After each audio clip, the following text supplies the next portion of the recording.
ওখানে কালকে যে গোলাগুলি হয়েছিল আরকান আর্মিরা আরসুর সাথে যে যুদ্ধ করছিল, যুদ্ধের পরে ওনারা চলে যাওয়ার সময় আমাদের গেরে বাংলাদেশের প্রজেক্টে মানে ওনারা মাইন্ড বসে চলে গেছে মাটির ভিতর পুঁতে রেখে।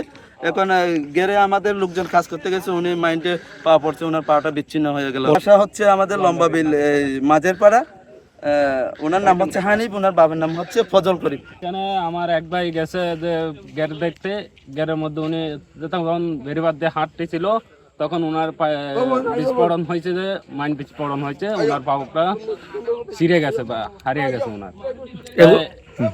এটা হলো এইখানকার ঘটনা আর কি। আমরা মনে করি ওখানে আরো অনেক মাইন্ড থাকতে পারে, তা আমরা এখানে কোনো লোক যাচ্ছি না। তা আমরা বিজেপির কাছে এটা বলতে চাচ্ছি যেন তাড়াতাড়ি যেন এই মাইন্ড যেন সরিয়ে ফেলতে পারে। টানা তৃতীয়বার অর্জন করেছে দেশের সেরা সুপার ব্র্যান্ড স্বীকৃতি বসুন্ধরা টিস্যু। ভাই আমরা এখানে কালকে একটু ঘটনা করছিল, তখন আমরা দেখছিলাম, আমরা এখান থেকে আবার পালে বাসার দিকে চলে আসছিলাম।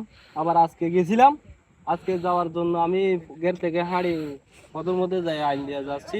তো যখন একটা ওই ওই আমরা ওইখানে মগ আছে না, ওই আমরা যাইনি কেন সেনাবাহিনী, মনে হয় সেনাবাহিনী সেটা বলে।